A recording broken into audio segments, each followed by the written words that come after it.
man, the human one. He's not a single individual. He's actually a two-part being. He's a duality. His reality comes in two forms.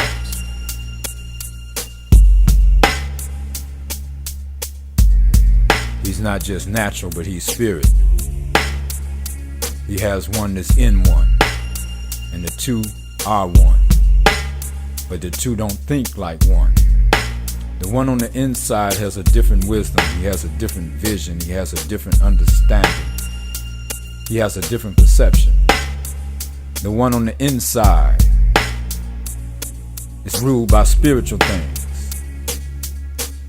He seeks to understand deeper spiritual things. He feeds on spiritual things and lives on spiritual things. The exterior one is natural, matter, solid, flesh, carnal. And those are the things that he desires and seeks after, what the natural world has to offer. These two battle against one another. They're in a war. They're Cain and Abel. So for Abel's battle is not to destroy Cain. Abel's battle is to stay free from him. Yet he is his brother. He lives with him. But if he follows him, if he lets him lead him off into the natural carnal things, he will die. So the spirit man has to become dominant over the natural man. He has to be fed more. He has to be taught spiritual knowledge, for that's how he lives.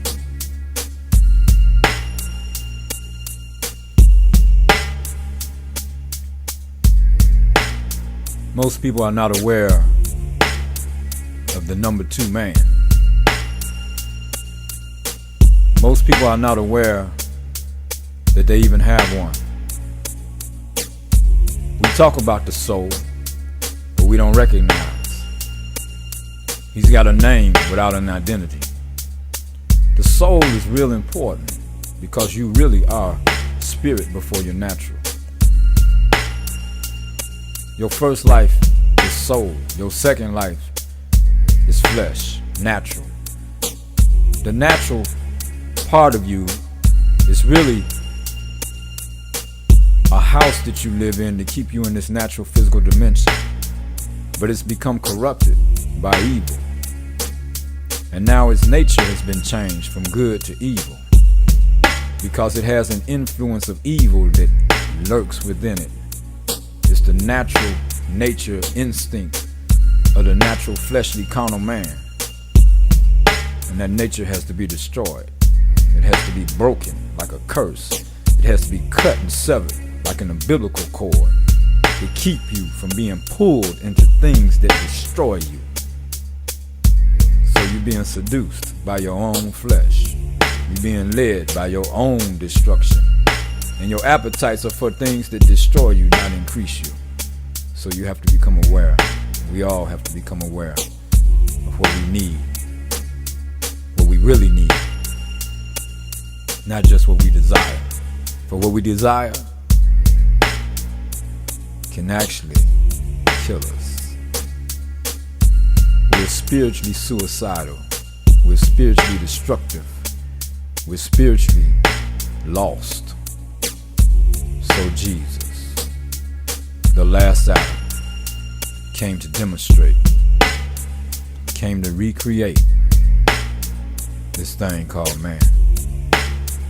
He came to show us the real path.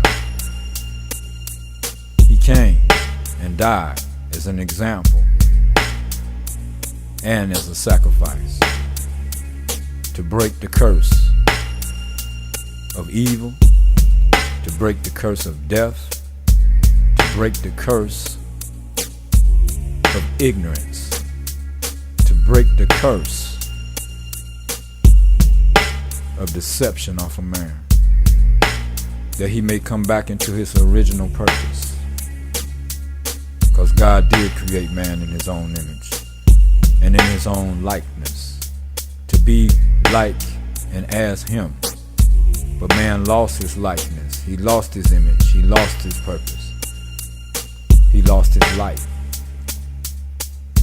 So therefore, since that loss, he's been walking and groping in darkness, trying to find his way. And he's been following other blind people. And the blind leading the blind, all fall in the ditch. But there's one that came, there's one that died, and there's one that lives now, even as we speak. And this one is not in darkness. Matter of fact, he's so not in darkness. One of his names is the light. For he is light. And he is truth. Not religion. Not man's opinion. Not any denomination or any sect. He's one on his own. Son of God. And he's both natural and spiritual at the same time. He's put man back into his original position. Now, therefore, to be saved means to be saved from what you have been. To be saved from yourself. Because you are your destruction. There's evil powers and evil forces and evil things that exist in this world. But those evils cannot have dominion over you if you were in your rightful position. If you were in your rightful born again place. Those that have been born of earth are of earth, think of earth, behave of earth, and understand of earth. But those that have been born from above, and above don't mean in the sky, it means in another heavenly spiritual dimension. For the word heaven means another realm. The third heaven ain't the third sky, it's the third spiritual realm, and the third spiritual dimension. It's a higher level where even your conscience goes up, till your perception goes up, till your understanding goes up. Therefore your comprehension goes up, and you start to know. Not just guess, think, or just believe. Because belief ain't enough. You got to know the truth. So knowledge of the truth, knowing the truth, comes from him that teaches truth, which is spirit.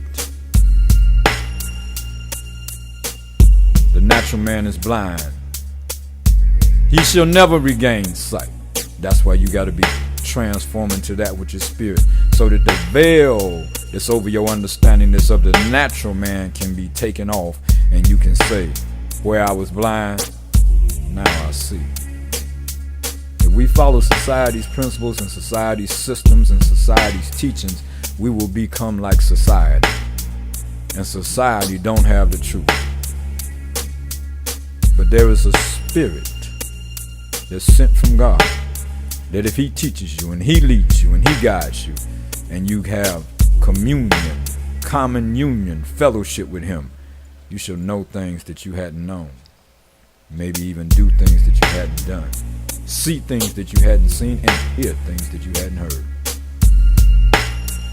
We're talking about the spirit man.